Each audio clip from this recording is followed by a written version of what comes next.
Sobat Muda, selamat datang di Podski, podcastnya Anak Vokasi. Sebelumnya izin memperkenalkan diri dulu, dan aku Chani dan rekan aku Haleluya. Oke, jadi di episode kali ini tuh kita bakalan membahas topik yang sangat menarik dan juga relevan nih, yaitu strategi pemanfaatan AI dalam menciptakan dan mengelola usaha bisnis digital. Perkembangan AI saat ini tuh semakin pesat dan telah membawa banyak perubahan nih teman-teman, terutama dalam dunia bisnis digital. Nah, dan tentunya nih Kak Chani, hari ini kita nggak cuma berdua. Hari ini kita sudah bersama narasumber kita, yaitu Bapak Arifin Setiabudi, SKOM MF. Bapak Arifin ini merupakan dosen tetap di Politeknik PT3 Jakarta pada program studi bisnis digital dengan pengalaman lebih dari 25 tahun di dunia akademis. Selain di dunia praktisi seputar teknologi informasi dan bisnis digital, melalui website dan media sosial, beliau juga pendiri komunitas grup Depok Online dengan member 36.000 lebih pengikut. Dan saat ini juga beliau sedang mengembangkan hub portal antar kampus, dunia industri, kewirausahaan dan pemerintah di situs www.digitalcampus.id. Oke, jadi tanpa nunggu lama-lama lagi, kayaknya kita langsung masuk ke pembahasan utamanya, Bapak dan Kak Chani. Yang pertama mungkin sedikit membahas tentang AI ya Pak. AI kan semakin berkembang dan banyak digunakan di berbagai bidang nih Pak, terutama di bidang bisnis. Nah, menurut Bapak seberapa penting peran AI dalam dunia bisnis digital saat ini? Baik, terima kasih Dani, Pak Ale. Di kesempatan ini terima kasih Bapak bisa hadir, diundang oleh kalian semuanya, tentunya dari band ketiga ya, sukses selalu buat band. Terima kasih. Jadi kalau kita bicara AI, sebenarnya ini sudah ada berkembang sejak tahun 50 ya. Sampai sekarang terus dan ini terus akan berlanjut terus ya. Jadi AI ini sudah menjadi tren bahkan sudah menjadi infrastruktur fundamental untuk skala nasional maupun internasional. Jadi sebenarnya untuk apa sih kalau kita bicara saat ini?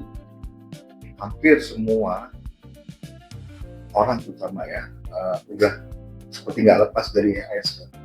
Sama ketika pertama kali teknologi handphone ya mulai berkembang sampai sekarang sudah bagian dari kehidupan. Nanti AI pun seperti itu. Nah, terus kemudian apa yang menjadi nanti istilahnya ke depannya?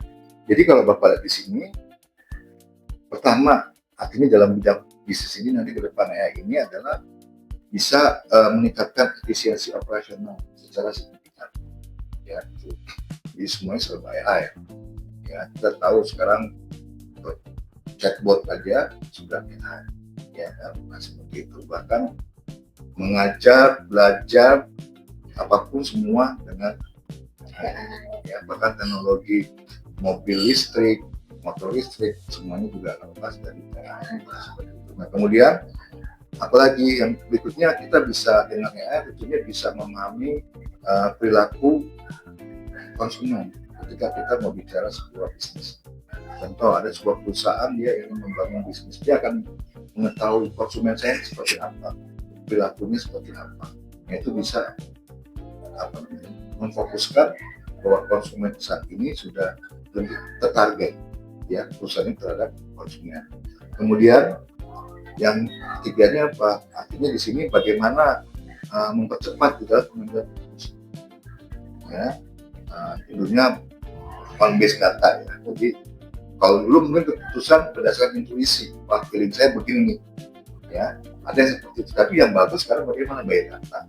Jadi kita ketika mengambil keputusan dilihat datanya seperti apa. Makanya sekarang, terutama untuk prodi bisnis digital itu nanti ada bidang kerja ya yang namanya data analis. Ya, data analis itu sangat dibutuhkan. Ya, kebetulan kakak kelas kamu nih juga ada tuh yang sekarang mereka masih tingkat 3 sudah dapat kepercayaan, maka sebuah perusahaan ya megang data analis. Ya, apakah sama Pak sudah diskusi ya, Pak sudah bekerja sebagaimana, apa bagus, mau pelajarin ya data analis seperti apa, supaya apa bisa memprediksi perkembangan sebuah bisnis. Itu salah satu keuntungan dari AI sendiri ya, seperti itu. Kemudian apalagi dengan AI akan membantu orang-orang yang tadinya nggak punya ide bisnis ya, dengan AI sangat mendukung. Ya, seperti bahkan sekarang dari ibu-ibu ya sudah mulai buka AI, ini usaha apa nih kira-kira, ya itu salah satu efek terhadap bisnis yang ada saat ini ya, bantuannya gitu deh. Berarti dengan adanya AI ini tuh membantu banget ya Pak? Sangat membantu. Buat ide-ide, kalau kita bingung mau usaha apa nih kira-kira bisa tanya AI. Betul sekali. Jadi kan kita memprediksi kalau konsumen juga kan. Iya. Betul. Ya, kita punya usaha, konsumen kita siapa nih? Jadinya kayak Oke, lanjut ke pertanyaan selanjutnya. Bagaimana menurut Bapak, bagaimana AI dapat membantu seseorang yang ingin memulai atau menciptakan usaha di bisnis digital, khususnya bagi mahasiswa seperti kami atau pemula? Ya, baik. Jadi kalau ketika bicara mahasiswa, tentunya harus mempunyai lebih ya. Nah, mahasiswa ini kan diharapkan depan itu bagaimana dia lulus bisa bekerja atau bisa juga berwirausaha. Ya, jangan sampai jadi pengangguran. Ya, kita tahu sekarang ini banyak sekali lulusan perguruan tinggi yang notabene hanya sesaat seremoni wisuda habis itu bingung kemana kerja. Nah, mudah-mudahan kalau kuliah di Politeknik FTB Jakarta nggak seperti itu. Ya, bahkan di tahun ke semester 7 pun yang mahasiswa kita ini sudah mulai mereka diperkenalkan dengan ditempatkan di sebuah mitra kita ya untuk magang supaya menjadi pengalaman. Syukur-syukur mereka ada yang langsung ditarik menjadi karyawan. Ya, itu yang terjadi kalau kita keluar di Politeknik FTB Jakarta. Ya. Nah, kemudian seperti apa sih kalau kita sebagai mahasiswa ini agar lebih lebih teknologi ya kan ke dalam bisnis digital? Pasti yang pertama wajib itu apa? Riset kita harus wajib validasi data perkembangannya seperti apa saat ini ya, jadi bisa tahu mahasiswa ini bisa tahu kalau mulai dengan bisnis seperti apa ya. Kemudian setelah itu bagaimana, tentunya dengan AI ini kita bisa menyusun strategi nantinya setelah dapat ide dari riset tersebut, lalu kita membangun strategi apa? Strategi mulai usaha atau bisnis. Ya, jadi semenjak mahasiswa pun, ya Bapak berharap kalian sudah punya kemampuan yang sangat baik dengan AI. Jadi AI ini sebenarnya bukan menjadi ancaman ya, dengan AI jadi pengobrat, enggak. Justru AI itu sangat berdampingan dengan orang. Ya, dan Pak Arif sendiri ketika ingin mencari sesuatu yang out of the box orang bilang ya, itu pasti melihatnya mengacu juga dari seperti itu ya. Kemudian jadi strategi ini juga merupakan bagian dari hal yang wajib dipahami juga oleh mahasiswa. Jadi riset untuk validasi data, kemudian strategisnya yang ketiga apa? Ya langsung eksekusi. Sudah. Ya. Berarti AI ini bukan cuma untuk yang perusahaan besar gitu ya Pak. Ternyata buat mahasiswa dan pemula kayak gitu bisa banget melalui tiga tadi tuh riset, validasi data, strategi, dan langsung action. Selanjutnya nih Pak, dalam mengolah bisnis kan banyak Pak aktivitas yang kita lakukan. Aktivitas apa saja yang dapat dipermudah dengan memanfaatkan AI? Oh iya. Ini yang terbantu sekali para kreator. Jadi Bapak di sini yang pertama itu bagaimana nanti dia membuat sebuah konten. Ya. Kemudian kedua nanti bagaimana dia cara memasarkan produknya, ya. Nah, mungkin kan kalau bicara juga digital marketing, bagaimana mungkin 40 ya, artinya mulai dari awareness-nya, nantinya yang industri-nya seperti apa, yang desire-nya nurun sama action-nya, atau mungkin kita sering nama AIDA ya, seperti itu. Jadi mulai dari orang belum tahu jadi tahu, terus tertarik, jadi ingin lebih mendalam dan kan gitu ya kalau bicara produk ya. Kemudian apalagi tentunya adanya layanan pelanggan customer service ya. Dengan adanya AI di sini aktivitas bisnis itu sangat bermudah. Contohnya apa? Orang bertanya, Kak masih ada nggak produk ini? Kita udah gitu, yang menjawab siapa? Chatbot. Ya. Kalau sekarang kita dengan apa agent AI. Kalau kita kalau ini agent AI, dan itu masih sangat terbuka luas buat mahasiswa yang mempelajari tentang agent AI. Ya. Jadi itu salah satu gambaran memudahkan. Ya. Kemudian apa lagi? Tadi kembali lagi di dalam menganalisis data. Ya. Jadi di sini data dianalisis, kemudian apa sih bentuk keputusan supaya nanti nggak salah ketika kita memegang keputusan terbatas sebuah perusahaan ini, pimpinan mendapat data ini sebagai keputusan dalam mengambil tindakan. Kemudian apalagi tentunya yang sekarang banyak ini adalah disukai adalah desain visual ya. Kita tahu AI itu kan dari teks, oke. Apalagi gambar ya, gambar, apalagi video, apalagi suara. Nah, cuman efeknya apa? Nanti efeknya ada juga menyalahgunakan, ya kan? Figurnya orangnya siapa, jadi siapa dipakai yang negatif. Bahkan kemarin sempat lihat ada salah satu booster malah dipakainya untuk iklan kuat seperti itu ya. Ini sangat disayangkan, tapi ya itulah teknologi. Tinggal bagaimana kita mencermati keberadaan teknologi sekarang. Kemudian yang terakhir apa? Yang berhubungan dengan sekali lagi dengan pencatatan keuangan finansial. Jadi perusahaan ini sangat membutuhkan hal-hal yang sifatnya serba otomatisasi. Nah, dengan adanya AI sangat memudahkan perusahaan ketika bicara mulai dari barang masuk, diproses, terjual, sampai distribusi, bahkan sampai diterima oleh masyarakat. Ini semuanya masuk ke dalam monitoring dan itulah jadi gambarannya sampai pengusaha apa sih? Pimpinan itu tahu mengenai laporan keuangan.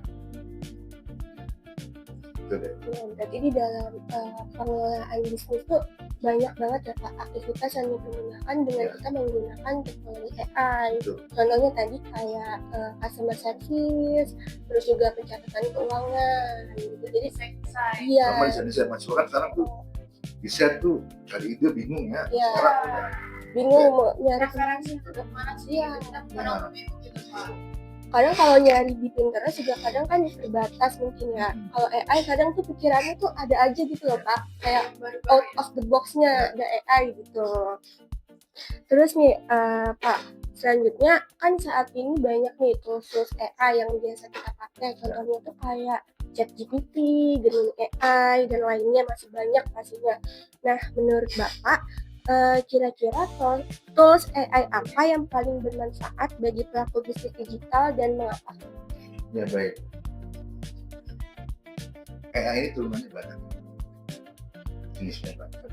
Jadi buat siswa ini sebenarnya yang pertama itu nggak usah terlalu banyak di sini, banyak banget. Cari aja yang untuk kalian nyaman. Menggunakan apa nih? Contoh yang paling basic itu orang rata-rata sama chat.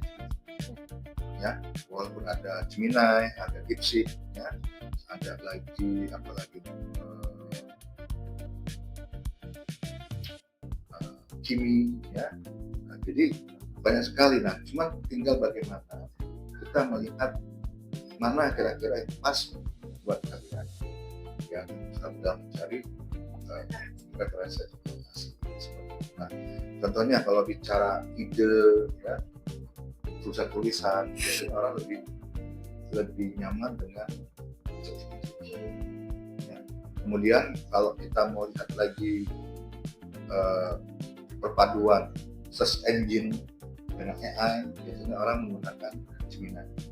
Ya, Gemini. Nah, artinya Google itu sendiri ya mengeluarkan AI Gemini ya. Nah, artinya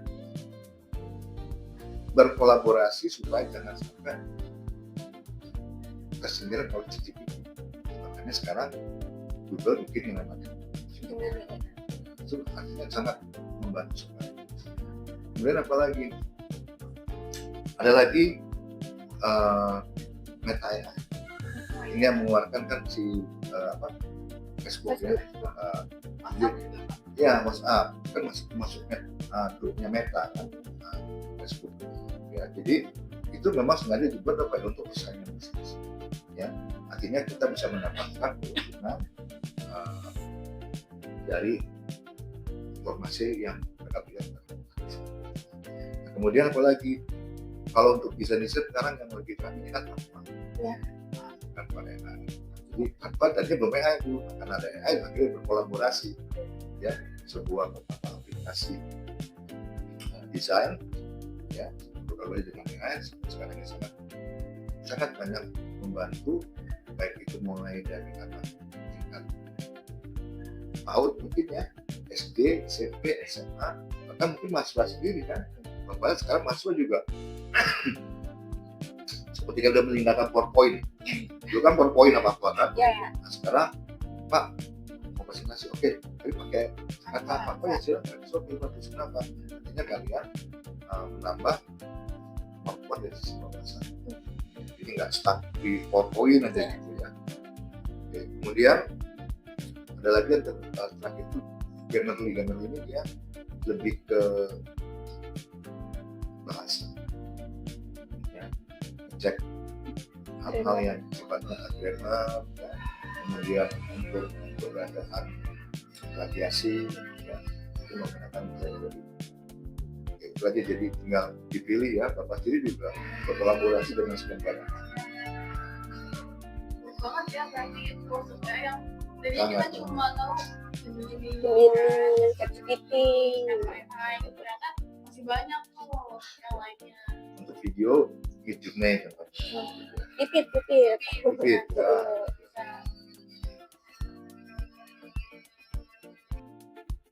Nah, kan banyak tuh Pak tadi pilihan yang AI itu penting juga untuk mengetahui mana yang sesuai dengan kebutuhan bisnis.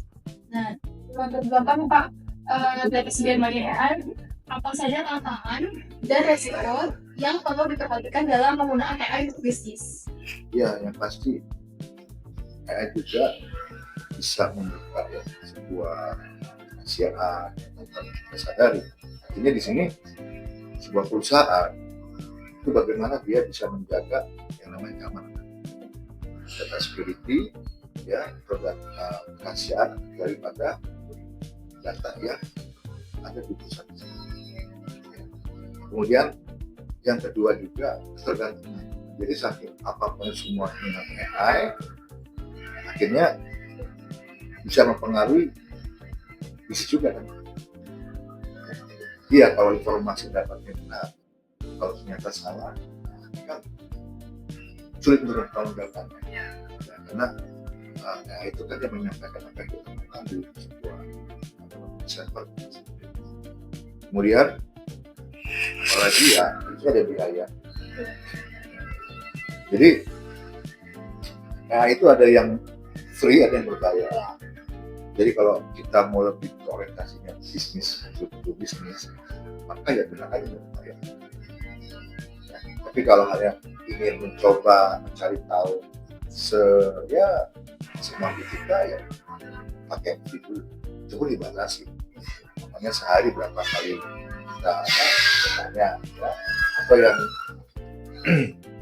yang kedua juga kita namanya mau desain, beda desainnya tidak sebut beda juga Ya, pasti beda.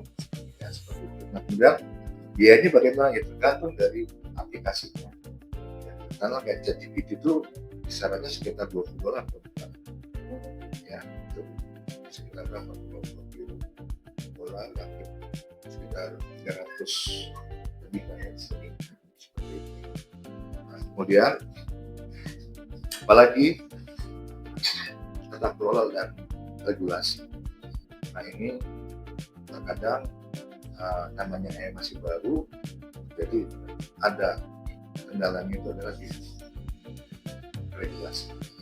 Dan tentunya pemerintah harus punya semacam peraturan atau kebijakan terhadap sejauh mana sih AI ini bisa berguna, jangan sampai disalahgunakan. Ada contohnya, ada seorang ustadz dipakai hal-hal yang negatif. Ini sejak yang buatnya diapain? Memang udah ada undang-undang itu gitu ya. Nah tapi kan penggunaan AI ini seperti apa? Nah, itu sudah regulasi. Itu yang resiko atau yang memang perlu disikapi. Jadi kita juga menggunakan AI itu harus hati-hati ya, Oh Pak. iya. Harus apa ya? Harus memerhatikan ada resiko apa aja sih nanti kalau misalnya kita menyalahgunakan menggunakan AI gitu. Selanjutnya, menurut Bapak, bagaimana cara untuk memanfaatkan AI secara optimal tanpa mengurangi kreativitas, etika, dan peran manusia dalam menjalankan bisnis? Ya, jadi gini. AI itu kolaborator, artinya AI ini sekarang udah bagian dari kehidupan setiap orang. Hanya saja bagaimana kita bisa memanfaatkan secara maksimal AI yang ada saat ini. Nah, jadi sebenarnya AI ini hadir itu bukan untuk menggantikan, tapi untuk apa? Tujuannya untuk menguatkan. Ya, nah, nanti ada teknologi yang lebih canggih lagi, ada namanya humanoid. Humanoid ini sejenis robot berpadu dengan AI, ya, sehingga layaknya seperti manusia. Ya, jadi itu kita ke depan akan berdampingan juga. Ya, mungkin entah 10 tahun atau tahun depan akan berdampingan dengan namanya humanoid. Ya, kemudian apalagi tentunya kreativitas, intuisi maupun pemahaman mendalam tentang kondisi saat ini, ya akhirnya kita semua juga harus bisa beradaptasi. Jangan orang, wah saya nggak suka pakai AI, nggak suka pakai itu. Mahasiswa pun harus bisa beradaptasi, karena orang bisa beradaptasi kepada kendala. Ya, kemudian apalagi kemampuan, skill, kompetensi itu harapan Bapak semua mahasiswa khususnya di LP3 ini sudah punya bekal untuk mengharapkan. Ya, kemudian apalagi adanya tadi yang disampaikan oleh Alia bahwa perlu kita namanya etika, ya, menjaga etika, tapi jangan sampai kita menggunakannya itu semua merugikan orang lain. Itu kita hindari. Ya. Nah, kemudian artinya harapan besarnya tetap manusia sebagai pengendali, bukan manusia dikendalikan oleh kalau manusia oleh itu bahaya. Kalau kami manusia mengendalikan itu oke lah. Ya, terutama untuk pekerja seperti rutinitas, otomatisasi, itu semuanya dengan AI dari kontrolnya oleh manusia. Seperti itu. Kami nanti jurusan kalian lah, digital yang bagaimana bisa memprospek ke depan sebuah AI. Nah, dari pembahasan tadi kita bisa melihat bahwa AI memiliki peran yang sangat besar, namun tetap perlu digunakan secara bijak. Oke, dari tadi kita udah membahas banyak banget ya Pak. Jadi sebagai penutupnya itu apa pesan dan saran dari Bapak untuk kami mahasiswa atau calon entrepreneur yang ingin memanfaatkan AI untuk membangun dan mengembangkan bisnis kita? Ya, yang pasti pertama kalian semua mahasiswa itu bagaimana memanfaatkannya semaksimal mungkin. Ya, memang ada pro dan kontra sebenarnya ya. Dosen juga ini mohon maaf kadang-kadang dikasih tugas mahasiswa dulu, wah ke perpustakaan, ke toko buku cari, sekarang juga nggak mantap tinggal dicari. Nah, cuman tadi kita harus selektif terhadap informasi yang didapat melalui AI. Jadi nggak langsung copy paste aja ya, lihat lagi, dibaca lagi betul juga ya. Kalau perlu bandingkan lagi dengan AI yang lainnya, jawabannya sama atau berbeda, itu juga salah satu memanfaatkan semaksimal mungkin ya. Kemudian yang kedua, kita harus betul-betul belajar beradaptasi dengan program ya. Jadi kenapa? Karena kalau ke depan kalian beradaptasi, dunia akan sulit nanti bicara dunia kerja, usaha ya, seperti itu. Kemudian apa? Ya kita praktekkan langsung apa yang kita dapat. Ya, contohnya, kalian dapat mata kuliah apa nih? Wirausaha digital. Nah, maksud Bapak, coba praktekkan. Ya, nanti kan kelihatan kelebihan kekurangan waktu saya juga. Kemudian yang terakhir tadi, kita sebenarnya harus tetap